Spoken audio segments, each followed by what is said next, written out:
네, 지난주에 전도사님이 말씀 암송 외우라고 그랬었는데 기억나나요? 갈라디아서 2장 20절 말씀 외워온 친구 있나요? 혹시 외워온 친구 있나요? 이러면 안 되는데 다시 한번. 네, 혹시 갈라디아서 2장 20절 말씀 외운 친구들 있나요? 그래, 난 6학년을 기대해. 6학년 친구들 중에 갈라디아서 2장 20절 외운 친구 있어요? 외웠어요?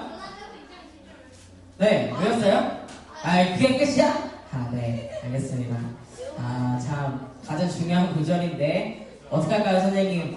다음 주에도 이 구절로 할까요? 네. 좀 길어요, 굉장히, 2장 20절이. 네, 여러분들 외우는 친구들에게서는 특별히 지금 말씀 암송할 때 달란트가 얼마나 나가죠? 한 개씩 나가나요? 갈라디아서 2장 20절 외우는 친구들에게 5개 주죠? 네. 5개 주죠. 네. 5개 큽니다. 네. 5개 커요. 저는, 그럼 내가 말씀 10개를 줄게. 그거 다 외우면 문서 5,000원 줄게. 10,000원 줘? 대단한 팩이야. 6학년들 무서워. 전도사님 거덜나겠어. 네. 갈라디아서 2장 20절 말씀 외우는 친구들에게 달란트 5개 드리도록 하겠습니다. 네. 각반 담임 선생님은 잘 전달해 주셔서 네, 그것도 외우고 오늘 또 나가는 그 말씀 구절도 외울 수 있도록 도와주세요. 네. 전도사님이 이야기를 하나 들려줄 테니까 잘 들어보세요. 세상에서 살고 있는 2명의 사람이 있었습니다.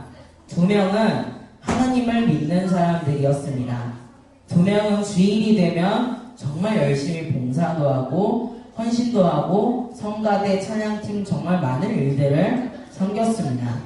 그들한테는 이 사역이 힘들지 않았습니다. 왜냐하면 하나님의 일이라고 생각했기 때문입니다. 그래도 어느 날 갑자기 2사람이 하나님의 부르심을 받아서 하나님 곁으로 가게 되었습니다. 그 2사람이 심판대에 서게 된 거죠. 그러자 천사가 와서 물었습니다. 너는 세상에서 하나님을 위해 무엇을 하다가 이곳에 오게 되었니? 그러자 2사람 중 한 사람이 자신 있게 이야기했습니다. 저는요, 하나님을 위해서 주일날도 꼬박꼬박 지키고요, 주일날 많은 헌신도 하고요, 찬양팀도 하고 성가대도 하고 많은 사람을 도와주기까지 했습니다. 하나님이 저를 봤을 때 아마 칭찬도 많이 해주시고 이뻐해 주실걸요? 하면서라고 이야기를 했습니다. 천사가 옆에 있는 다른 사람에게 질문을 했습니다. 너는 세상에서 하나님을 위해 무엇을 하다가 이곳에 오게 되었니? 그러자 다른 한 명의 반응이 놀라웠습니다. 눈물을 흘리고 무릎을 꿇으면서 이야기했습니다. 저는 모자란 사람입니다. 저는 저기 기어다니는 벌레만도 못한 죄인입니다. 하나님을 위해 열심히 살겠다고 다짐하고 또 다짐했는데 그렇게 하기가 쉽지가 않았습니다. 하나님이 나를 봤을 때 아마 많이 슬퍼하셨을 것입니다. 저는 부족하고 연약합니다. 저는 죄인입니다. 저의 죄를 용서해 주세요 라면서 눈물을 흘렸다고 합니다. 여기서 하나님이 찾으시는 사람은 누구일까요? 자기 교만에 빠져서 자기 우월주의에 빠져서 나아가는 사람일까요?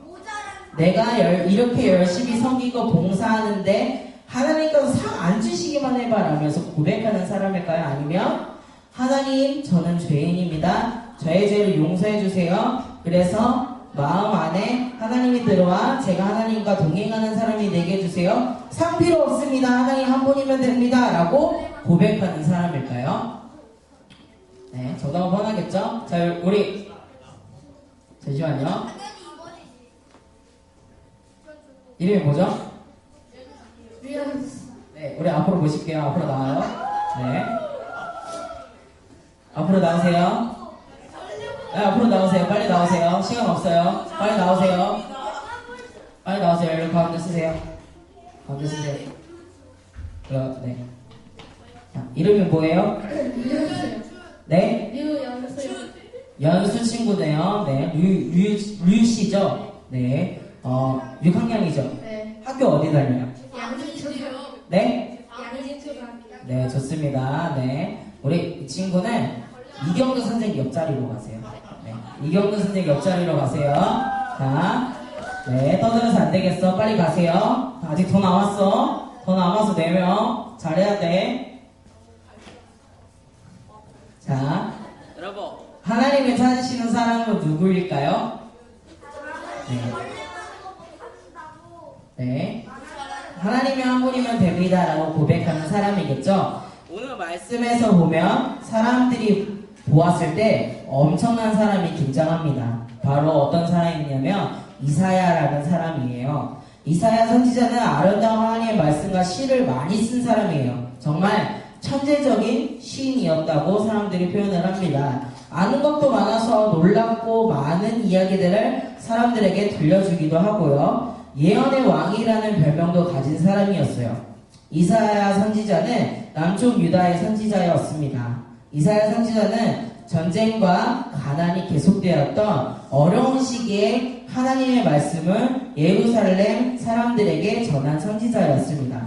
그런데 이사야 선지자가 사람들에게 예언을 한 거예요. 어떤 예언을 했냐면 이제 예루살렘이 곧 있으면 멸망한다라는 예언을 한 거예요. 자, 그렇다면 사람들의 반응은 어땠을까요? 그 하나님 말씀 앞에 순종하고 회개하였을까요? 아니요. 절대 회개하지 않았어요. 오히려 사람들의 반응은 어땠냐면 하나님의 말씀이라고 느껴지지도 않고 자기 일이 바빠서 하나님을 부인하는 반응을 보였어요. 그들은 교만해졌기 때문이에요.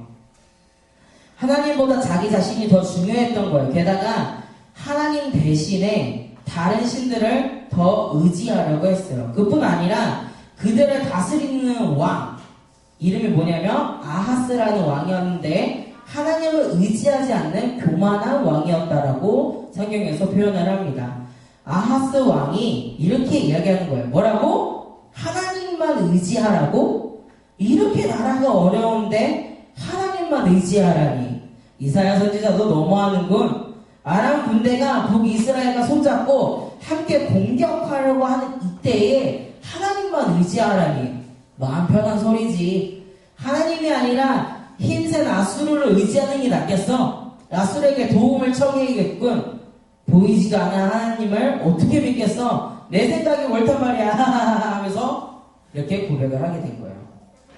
이렇게 이사야 선지자가 살았던 이 시대 사람들은 하나님을 잊어버리고 자신들의 생각만 의지하면서 살고 있었습니다.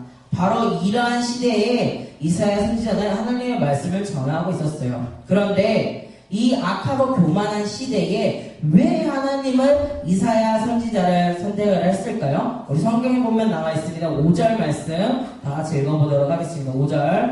5절 시작. 그때에 내가 말하되 화로다 나여 망하게 되었도다. 나는 입술이 부정한 사람이요 나는 입술이 부정한 백성 중에 거주하면서 만군의 여호와이신 왕을 배웠음이로다 하였더라. 아멘. 이사야 선지자는 죄 많은 자신이 거룩하신 하나님을 보게 되었다며 두려워하였고 다른 사람들이 보기에는 그다지 큰 잘못을 한 것 같아 보이지 않았는데 하나님 앞에 서니 자신의 죄가 다 드러나는 것 같았습니다. 두려워하고 있는 이사야 선지자에게 수랍 중 하나가 부젓가락으로 제단에 있는 숯을 들고 와서 이사야 선지자의 입을 갖다 대면서 이렇게 말했어요. 우리 7절 말씀을 다시 읽어보도록 하겠습니다. 7절 시작. 그것을 내 입술에 대며 이르되 보라 이것이 내 입에 닿았으니 내 악이 제하여졌고 내 죄가 사하여졌느니라 하더라. 아멘. 네, 하나님께서는 겸손하게 자신을 죄 많은 사람이라고 고백한 이사야 선지자의 죄를 깨끗하게 해주셨습니다. 하나님께 죄를 용서받는 이사야는 하나님을 위해 하나님의 말씀을 전하기로 다짐하였습니다. 이처럼 하나님께서 자신의 죄를 솔직하게 고백하는 겸손한 사람들을 찾고 계시다는 걸 우리가 알고 나아가야 합니다.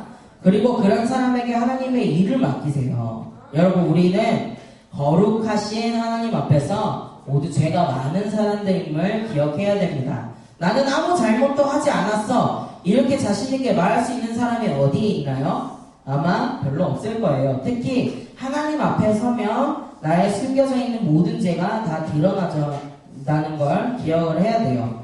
끊임없이 거짓말하고 서로 미워하며 시기하고 욕심부리는 우리의 모습이 거룩하고 완전하신 하나님 앞에 서게 된다면 어떻게 될까요? 마치 거울 앞에 비치는 것처럼 내 죄가 환히 드러나게 되는 거예요. 누구도 깨끗할 수 없습니다. 우리는 모두 작게든 크게든 죄를 품고 있어요. 우리도 하나님 앞에 서면 내 죄된 모습 때문에 견딜 수가 없을 거예요. 우리도 이사야처럼 부끄럽고 두려워서 나는 이제 죽게 되었구나 라며 소리를 칠지 모르겠습니다. 그렇다면 우리는 어떻게 해야 할까요?